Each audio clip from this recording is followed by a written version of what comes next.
Thomas. Welcome to my show. I'm glad that we are having this conversation again. Thank you for your invitation. I'm pleased to be in Erbil. We are pleased that we are seeing you here too.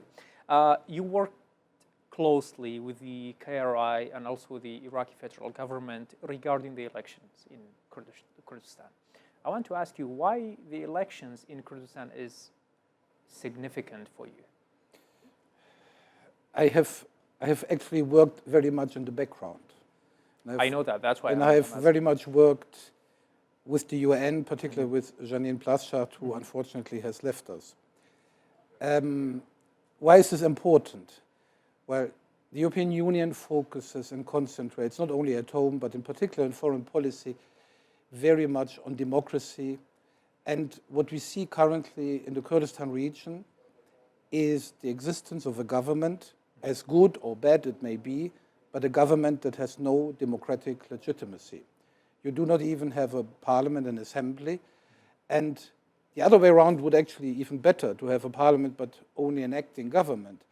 But ministers, advisors lack the democratic legitimacy by a parliament. And even if I talk to your ministers, they even admit themselves that they are lacking the legislation, that they are lacking legislative initiatives by the parliament, and they do not know how to maneuver in one case or the other. So what was important for us is this part, democratic legitimacy of the acting government, but beyond this, perhaps more important, if you carry out the elections in a region, in a whole country, it helps to stabilize a country politically. Whatever the result is, of course, you could fall theoretically in a very bad situation, but I wouldn't expect this in Kurdistan, the Kurdistan region. But it is important that this also contributes to stability. The government, whenever it is then formed later, the new one, has a much better legitimacy also to act with Baghdad and the federal government.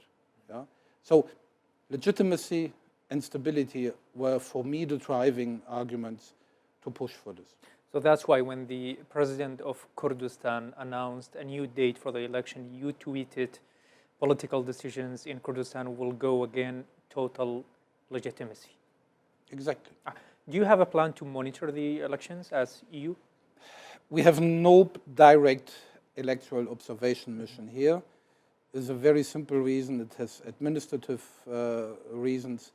If we do a fully fledged electoral observation mission, we have to plan this months ahead and not just 2 or 3 months. This is not possible otherwise. But we will have a number of people looking around, also the international community in itself and in all of us together. Some of our colleagues will certainly go also to polling stations and interview people and see what has happened. In what circumstances do you think it's important the election to be held? I'm talking about the circumstances here for voters and also for political parties. I think it's equally important for both of them. I'm not talking about whether of them, but I'm talking about the circumstances and the environment, political environment for both of them. Political parties and also voters.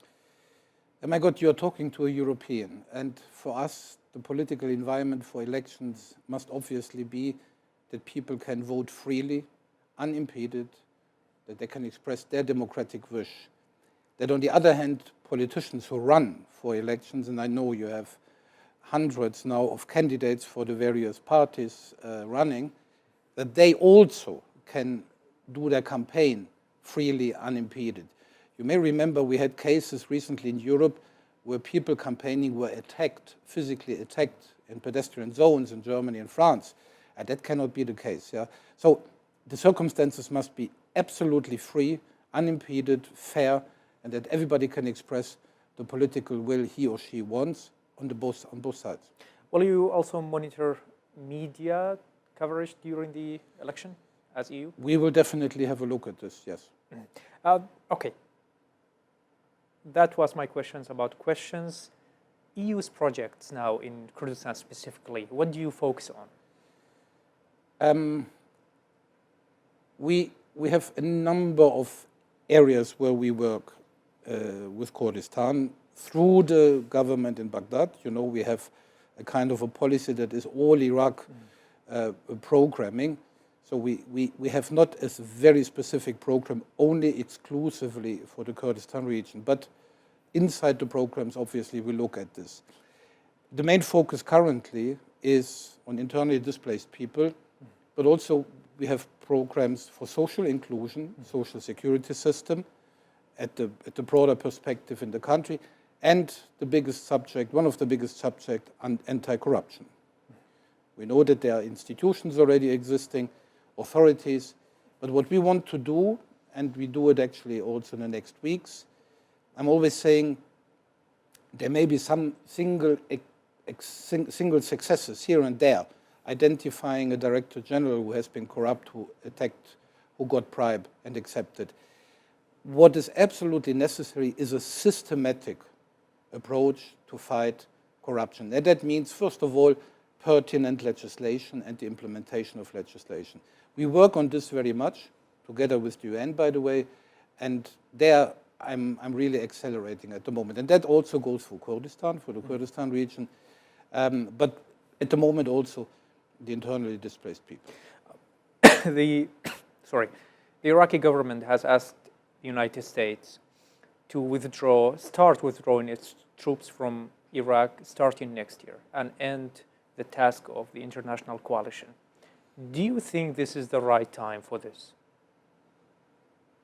Well, Iraq is on a way to continuous stability and to move ahead in forming a more stable country.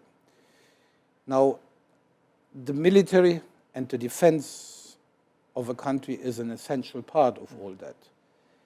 And it is obviously necessary, in the same case as you do for anti-corruption or any other area, that there are substantial, good functioning capabilities. So if we hear that Iraq has now itself the possibility to fight what is left from ISIS or Daesh, well, this is good to hear. Yeah? On the other hand, I think people have also to understand, unfortunately, due to the events in the region, that the so-called West, to which we belong, is also a little bit prudent at the moment. Yeah? Prudent in the sense, perhaps to say, yes, let's engage in talks, and they have taken place 2 days ago in Washington, yesterday, which we welcome very much.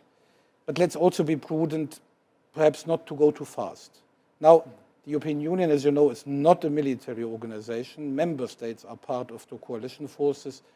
So in principle, I have to be a little bit prudent on what I say. But your question went more to the environment and yes, the general conditions. And I really think, as in many other areas also, what is absolutely necessary is an intense debate of both sides and to define a common approach how this is done. And I have the feeling there are some good progresses. Mm-hmm.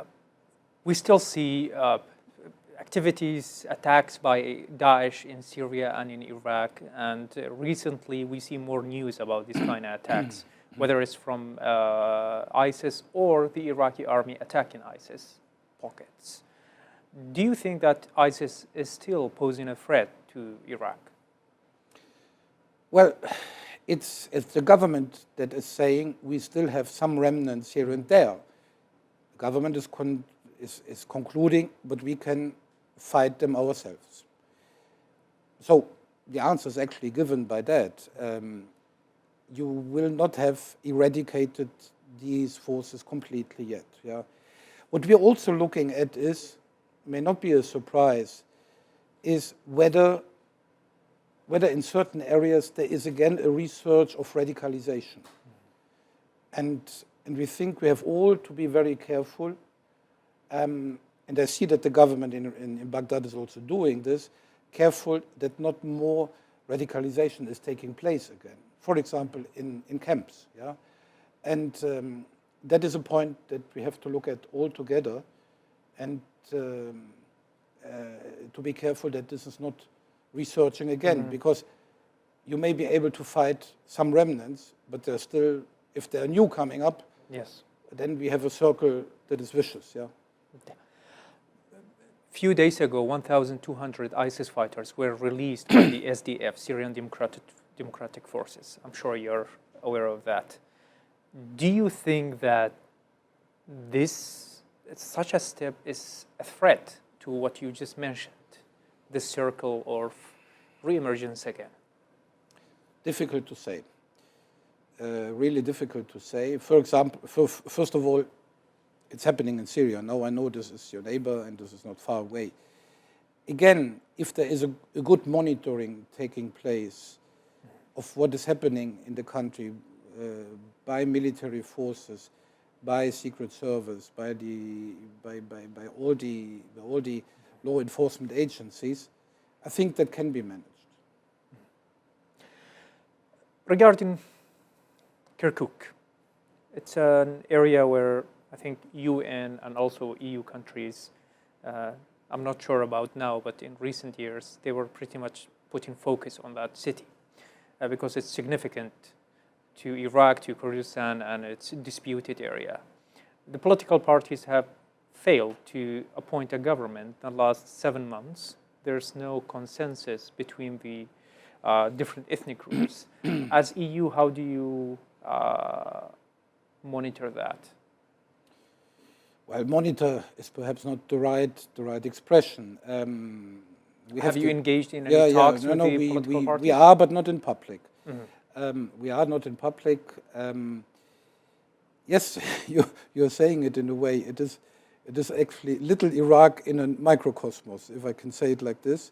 You have all the various groups coming together, and again it shows that there is the need for compromise and for acceptance of the others and for acceptance of other views. Yeah. Now, I have not yet given up my optimism and my hope that there will be a solution, and I very much also welcome that the Prime Minister, Mr. al-Sudani, is active himself on this, and he's always looking at this because he knows very well, better than I would ever know, how important this city is for a balanced approach. Yeah. I talked 2 days ago with the Kurdish Minister of Minorities. You know, he is Turkmen, and it was a very interesting debate we had. But he also mentioned to me there need to be the readiness to understand each other. So people have to sit together and to find a compromise. But what I would also like to say, please do not call upon the international community to find the compromise. This is to be done by the people themselves. We can help here and there, but I have said to my people, you stay out. We are not in favor of A, B, C, and D. We are ready to facilitate and to help, but we do not want to command or to dictate. That's really not what we should do. Mm-hmm. About IDPs, asylum seekers, the Iraqi government is somehow pressuring the Kurdistan region of Iraq to close their camps. Those camps are full of people who fled ISIS during the fight in 2014 and years after that. But those people, they say, our areas in Iraq are not stable yet, so we don't want to go back. And there's also a political issue about this between the Kurdistan region of Iraq and the Iraqi federal government. How do you work on that issue specifically? Yeah, on two avenues, if I may say. First of all, politically, diplomatically, and secondly, by offering funding. Funding in particular for the, how should I say, funding in particular how to accompany people who leave the camps in their future life by offering very special programs, for example, for technical and vocational training, for job creation, for counseling. And I can tell you that the European Commission recently has made available 60 million euros for all kinds of migration issues in Iraq. But it is not money that we give now to individual internally displaced people or to returnees from Europe. It is money, again, to build up capacities, structures in Iraq and in the Kurdistan region to manage migration and to manage these questions. Now, on the camps, let me tell you, I can even speak on behalf of my member states, because we have adopted at working level in Brussels a paper, a so-called common messages paper, with agreement of all the member states and the EU, in which we say basically three things very clearly. Camps must not be for the eternity. It's EU policy not to support camps. People leaving the camps must do this in a way that it is voluntary, dignified, safe, and that the target where they go is secured. We may come back to Sinjar, and then we know that we have already a conflict. The third point is all member states in the EU think and believe that the implementation of the Sinjar agreement should still take place. Now I know these are nice words, and that this is also policy, but we believe very strongly that a balance has to be found between keeping people in camps and allowing them to leave. But again, we know very much that the target and the destination where the people go must be in a way that they can be received. So, and we want to continue. That was, by the way, very much my purpose of the last days here in the Kurdistan region. And we continue debate with the government in Baghdad how we can implement usefully, reasonably these funds. Again, camps for the European Union are not a solution for the eternity. And that is a position that we have everywhere. We know that camps have become an eternity if you think, for example, of UNRWA camps in Palestine, but it's perhaps a very specific situation as well. No, in Iraq, we agree that the camps should be overcome, but it needs to be done in a very sustainable and protective manner. Again, this is the position of all the European member states plus the EU. The repatriation of asylum seekers in the EU countries has increased. For example, in the first quarter of this year, 100,000 asylum seekers were rejected by the courts all over EU states. Is EU pursuing an anti-immigrant policy? I'm not sure if you can call it anti-immigrant policy. What is definitely clear is that after the recent elections we have had in Europe, and I can start with my own, the European Parliament, but also elections in some member states, there will be a risk that migration is becoming a very poisoned subject inside Europe, yes. Politically? Politically, yes, very much, because we have some political parties now in parliaments, in plural, that we haven't had before. And even if they do not have the political power yet in governments, their political ideas spread over also to others. What do I mean? We have to work successfully together with the government in Baghdad, but also with the KRG, to make clear at home, talking now from my perspective, making clear at home, we work very well together, successfully, smoothly with the Iraqi authorities on the return of people who have been rejected for reasons that are to be found in our legal system. If asylum is not granted for reasons in our asylum laws, then what can I do? This is like this. And I met people even today who have been sent back. So, but what is important there, again, is on our side at home to accompany this process with a clear messaging to our own public at home as regards Iraq. Yes, we repatriate, we return people, but we do it in a manner agreed with the governments, the two, and as regards Kurdistan also with KRG, and we do it in a human way, because we have programs at hand, and I'm happy that that all authorities agree to these programs, authorities in Iraq, through which we can make sure that the return, the arrival here again in Iraq is smooth. We offer possibilities to go back to the old professions people have had, for reintegration socially, etc. This is what we have to work on together, and then we can kind of balance out this new trend in Europe. It is there. We can complain about this, but that doesn't help. Hasn't the rise of the right wings in Europe changed EU policy on immigration? It has not changed yet. It has not yet changed yet. But there is a threat, there is a risk that it will change in the coming years. We have to see, there will be other elections. We have to see how the tendency goes. But please let us also not forget these people have been democratically elected. And again, I can only repeat, if you are a real Democrat, the political debate must take place politically. And we have to face what we face.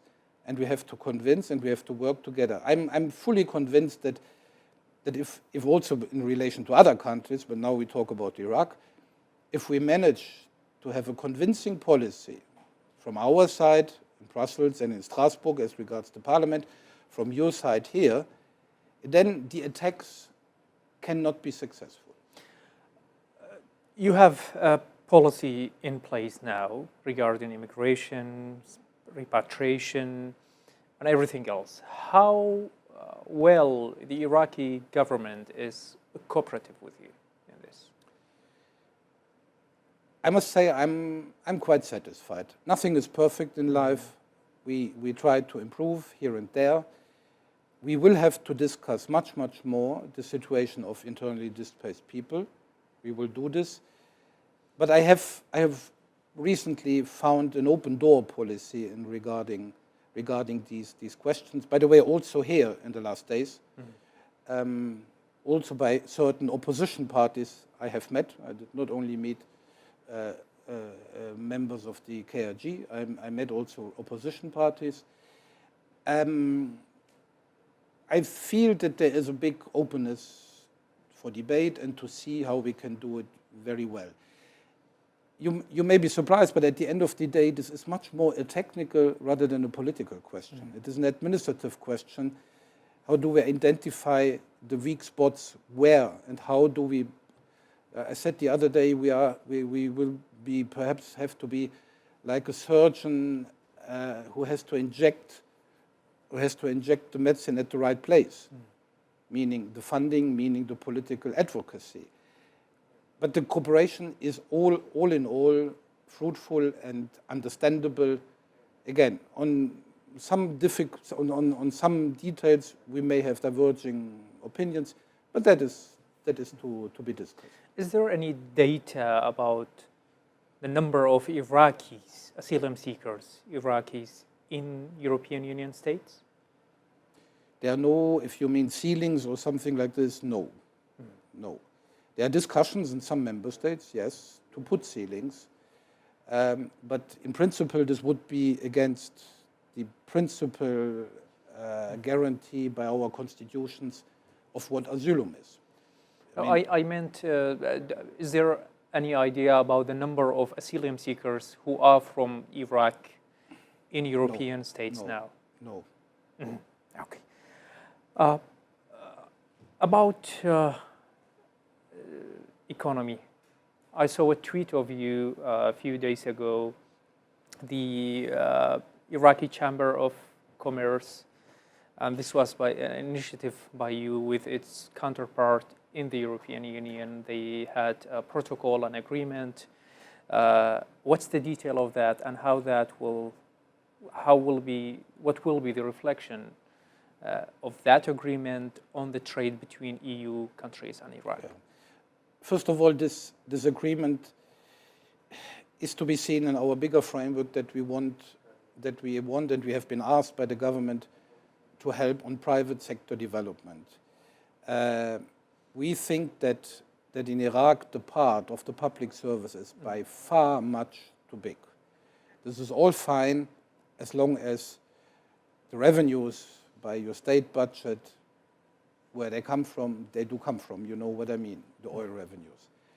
But at one point in time, and the Prime Minister is saying this himself, you need the diversification in your economy.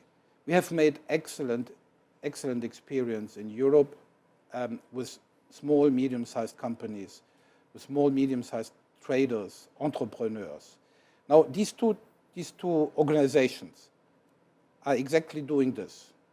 The Federation of Iraqi Chambers of Commerce is a kind of an umbrella organization of all the chambers in the country.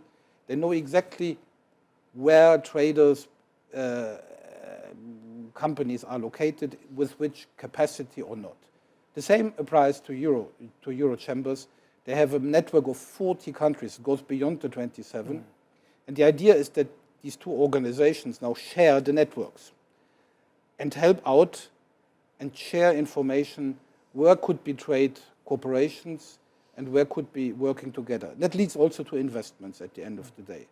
Let me also say in this context that we welcome that recently in Geneva there was a big step made forward in the accession process of Iraq to the WTO. This is all in the good direction, in the same direction. It needs time, for sure, but it goes in the same direction. And trade, by the way, trade between countries is a peace-building act. Yeah. Do we know how the capacity or the size of trade between EU and Iraq, roughly? The figures change actually very much. We have some figures that last year it was 1.5 billion euros across all the sectors. It is very low compared to the size of Iraq. Yeah, and about investment, what's the size of EU countries' investment? Very low. I do not have concrete figures, but there is definitely something to improve. Yeah. Thomas, the Turkish military operation in Iraq, how do you monitor it as EU? Yeah, this is a very difficult question since Turkey is a member of NATO, as you know. Well, we have always said that Iraq is a sovereign country and that any neighbor has to observe territorial integrity and the sovereignty of the country. We cannot have our position on Ukraine and at the same time have another position in other countries. We are already accused often enough of double standards. So let's not do this here. So for us, it is very clear that the territorial integrity of Iraq is absolutely not to be touched. Now, the problem here again is very much in the detail. You have the PKK coming into your country, and then Turkish operations are taking place here. I mean, again, we are not a military bloc. We can have diplomatic contacts, but at the end of the day, there needs to be a discussion between the government in Baghdad with Ankara how this can be solved. And I'm sure there are means to solve this. Yeah? Yeah. But it is not, in my view, not acceptable that people have to leave their villages in the north of Kurdistan region. So you monitor the area of where we have a look at this. Yes, we have a look at this. It's not acceptable that people under threat of life and health are leaving their villages and their houses because this is taking place. It's in Iraq. My last question will be about a meeting you had with the Prime Minister Shia Sudani in May, last May, about lifting the ban on Iraqi Airways, the European ban. Is there any news regarding that, or the ban is still in place? There is some news. I wish to explain you in 2 seconds the procedures for all this, because many people think this is just a little action and we take something away. The ban has been imposed on Iraqi Airways for concerns and worries regarding air safety. This is now the case, has been the case for years. What is now to be done is that Iraq can prove that all these worries and concerns are no anymore valid, that they have been improved, that the situation has been improved. We have given last year already a long catalogue of tasks by the European Safety Agency. Again, in principle, is a technical question, but with a high political relevance. A long list of tasks to be done. And the first one, and that is the news, has been completed, is a law on aviation, a federal law on aviation that has been at least agreed by the Council of Ministers in Baghdad. European Commission is currently looking at this law before it goes into the parliamentary process of the Council of Representatives. We look at this not politically, but very practically, in the sense, is the Civil Aviation Authority what we would like it to be? Independent, reliable, competent. Because that authority will monitor the air safety in Iraq. So that is the very first building block. After that, there will be more tasks to be completed that do not come so much from us, but from international flight organizations like ICAO or IATA. You have seen this when you take a flight. You see this very often. And these are things that now the government plus the Civil Aviation Authority has to attack. And I know they're working on it in a very dry manner, like an auditor. And that is going on. Now, I know you would ask me for a timeline, but that I cannot tell you at the moment. It depends very much on the speed inside the country. What I can tell you is that Brussels is ready to help and to engage with all the authorities. We have done this already, and to give all possible support we can. But we cannot replace the work to be done by Iraq. Thomas, thank you very much. Welcome again to Rudaw. Thanks to you, and again, big pleasure to be there. For us too.